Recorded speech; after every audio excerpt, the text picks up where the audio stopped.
শক্তি নিয়ে আলোচনা করেছিলাম। এখন আমরা দেখব শক্তির উৎস কী কী। শক্তি তো বিভিন্নভাবে পাওয়া যায়। এই উৎসগুলোকে দুই ভাগে ভাগ করা যায়। উৎস অনুযায়ী শক্তিকে দুই ভাগে ভাগ করা যায়। একটা হলো নবায়নযোগ্য শক্তি, একটা হলো অনবায়নযোগ্য শক্তি। আমরা তো জানি যে শক্তিকে খালি রূপান্তর করা যায়, তাকে তৈরি করা যায় না বা ধ্বংস করা যায় না। তাহলে নবায়নযোগ্য শক্তি বলতে আসলে কি বোঝায়? নবায়নযোগ্য শক্তির ধারণাটা কিন্তু খুব মজার। ব্যাপারটা হলো এমন না যে এই শক্তি সবসময় তৈরি হচ্ছে বা এই শক্তিকে কখনো শেষ করা যাবে না। ব্যাপারটা এমন না। ব্যাপারটা হলো এরকম যে প্রাকৃতিকভাবেই এই শক্তিটা সবসময় তৈরি হতেই থাকে। প্রকৃতিতে কিন্তু অনেক শক্তি আছে, যে শক্তিটা আমরা সবসময় নিতে পারি না। এই প্রাকৃতিক শক্তিটা যেটা নিজে নিজে তৈরি হয় এবং যেটা আমরা যদি একবার নেওয়ার পরে এমন না যে ব্যাপারটা শেষ হয়ে যাচ্ছে, সেটা আবার আসতেই থাকে, সেটাকে বলা হয় নবায়নযোগ্য শক্তি। এরকম কিছু উদাহরণ আমরা দেখলে আমরা ব্যাপারটা সম্পর্কে একটা পরিষ্কার ধারণা পাবো। বায়োগ্যাস, এই যে দেখতে পাচ্ছ, এটা ছবিটা খুব একটা সুন্দর হয়নি, তাও তোমরা দেখতে পাচ্ছ এটা হলো একটা মনে করো যে গোবর বা এরকম কিছু একটা। এই যে মাছি ভনভন করছে, গন্ধ বেরোচ্ছে।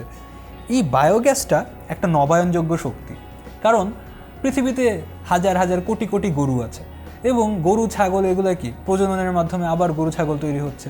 সুতরাং এই যে গরুর গোবর বা মলমূত্র, এগুলা যদি একবার তুমি এই শক্তিটা ব্যবহার করার পরে আবার মলমূত্র আসবে, আবার তুমি ব্যবহার করতে পারবে, মলমূত্র কিন্তু শেষ হয়ে যাচ্ছে না।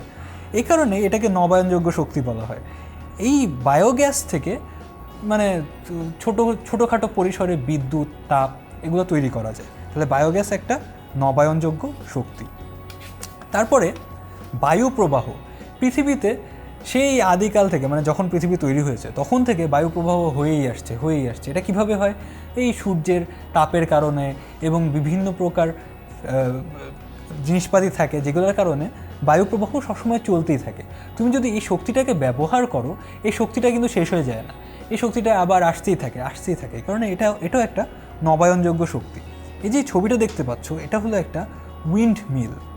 এই উইন্ড মিলে কী হয়, এই বায়ু প্রবাহটাকে ব্যবহার করে তুমি যান্ত্রিক শক্তিতে রূপান্তর করতে পারো বা বিদ্যুৎ শক্তিতে রূপান্তর করতে পারো। এটা হলো নবায়নযোগ্য শক্তির একটা ব্যবহার। এরপরে পানির জোয়ার ভাটা, এটাও হয় পৃথিবীর অভিকর্ষের কারণে, সূর্যের আকর্ষণের কারণে, চাঁদের আকর্ষণের কারণে। এই যে আকর্ষণ বা বিকর্ষণ, এই ব্যাপারগুলা সবসময় কাজ করতেই থাকে পৃথিবীর মধ্যে। এটা প্রকৃতির সৃষ্টির শুরু থেকে হয়ে আসছে এবং এটা কি তুমি ব্যবহার করে শেষ করতে পারবে না। এ কারণে এটাও একটা নবায়নযোগ্য শক্তি। এরপরে সৌরশক্তি। এই যে সূর্য আলো দিয়েই যাচ্ছে সেই কোটি কোটি বছর ধরে, এই আলো কিন্তু সে দিতেই থাকবে আরও কোটি কোটি বছর ধরে। এই শক্তিটা যদি আমরা ব্যবহার করি বা আলোটা যদি আমরা নিতে থাকি এবং এই শক্তিটা থেকে যদি অন্য শক্তিতে রূপান্তর করি, তাহলে কিন্তু এমন না যে সূর্য আলো দেওয়া বন্ধ করে দিবে বা তাপ দেওয়া বন্ধ করে দিবে, এমন কোনো কিছু কিন্তু হবে না। প্রকৃতির নিয়ম অনুযায়ী সে সৌরশক্তি দিতেই থাকবে। এই শক্তিটাও যেরকম এই আগের শক্তিগুলোর মতো সবসময় আমরা পেয়েই যাচ্ছি, এই কারণে এটাকে বলা হয় নবায়নযোগ্য শক্তি। এখন নবায়নযোগ্য শক্তির কিছু সুবিধা আছে।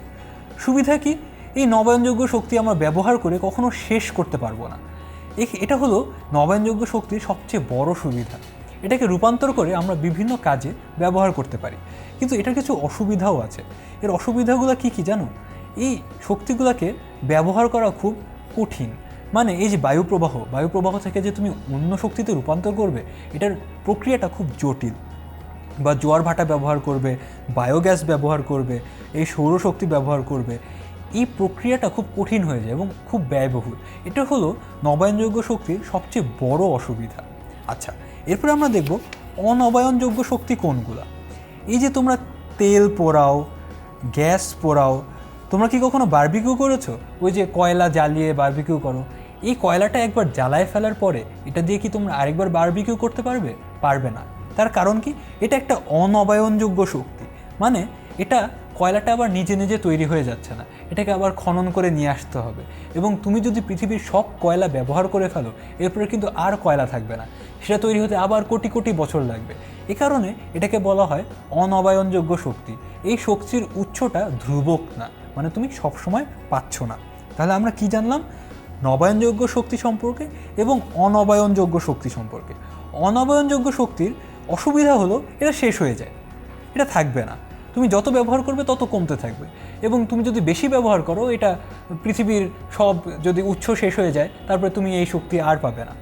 আর সুবিধা হলো এটাকে সহজে তুমি ব্যবহার করতে পারবে। কয়লাটা জ্বালায় দিলেই তুমি কি পাচ্ছ? তাপশক্তি পাচ্ছ। বা তুমি যদি গ্যাস চালাও, গ্যাসটাকে জ্বালায় এনে তাপশক্তি পাচ্ছ, এখান থেকে তুমি রান্না করতে পারছো, কত কিছু করতে পারছো, এটাকে যান্ত্রিক শক্তিতে রূপান্তর করতে পারছো।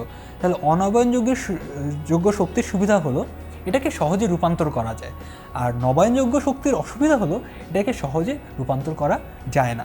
তাহলে আমরা কি দেখলাম? শক্তিকে তার উৎস অনুযায়ী দুই ভাগে ভাগ করা যায়, একটা নবায়নযোগ্য শক্তি, একটা অনবায়নযোগ্য শক্তি, এবং নবায়নযোগ্য অনবায়নযোগ্য শক্তির উদাহরণ এবং এদের সুবিধা অসুবিধা সম্পর্কে জানতে পারলাম। আজকে এইটুকুই।